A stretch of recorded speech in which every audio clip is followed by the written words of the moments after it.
కేసీఆర్ అప్పు చేసిండు 45,000 చెరువులు బాగు చేసిండు మిషన్ కాకతీయాల. కేసీఆర్ అప్పు చేసిండు 15 లక్షల మంది ఆడపిల్లల పెళ్లిళ్ళు చేసిండు. కేసీఆర్ అప్పు చేసిండు 15 లక్షల మంది ఆడ కూతురులకు కేసీఆర్ కిట్లు ఇచ్చిండు.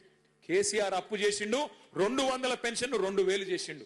నేను అడుగుతున్నా రేవంత్ రెడ్డి, నువ్వు వచ్చి 2.5 ఏళ్ళ 4 లక్షల కోట్ల అప్పు చేసినావు. ఎవరికి ఇచ్చినవా పైసలు? ఏ రైతుకి ఇచ్చినావు? ఏ గరీబోనికి ఇచ్చినావు? ఎక్కడ ఇండ్లు కట్టినావు? ఏం చేసినావు? మహిళలకు 2,500 ఇస్తా అన్నావు, ఇచ్చినవా?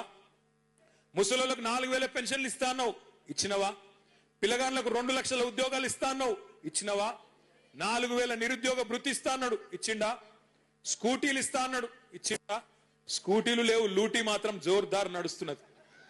రైతు బంధు లేదు, రాహుల్ బంధు మాత్రం మంచిగా నడుస్తున్నది. రాహుల్ ఖాతాలో మాత్రం టింగు టింగు అని పడుతున్నాయి, ఇక్కడ రైతుల ఖాతాల్లో మాత్రం ఏది లేదు.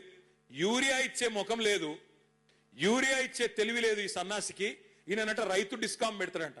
రైతుకు కరెంట్ ఇచ్చే తెలివి లేదు, యూరియా ఇచ్చే తెలివి లేదు, రైతు బంద్ వేసే ముఖం లేదు, రైతు కనీసం పండించిన పంట కొనే తెలివి కూడా లేదు నీకు. నువ్వు అంట రైతు డిస్కామ్ పెడతా అంటే ఎవడు నమ్ముతాడు స్వామి నిన్ను? రేవంత్ రెడ్డి మాటలు ఎట్లున్నాయంటే రైతుల గురించి, నేతి బీరకాయలో నెయ్యి ఎంత ఉంటుందో రేవంత్ రెడ్డికి రైతుల మీద గంతే ప్రేమ ఉన్నది.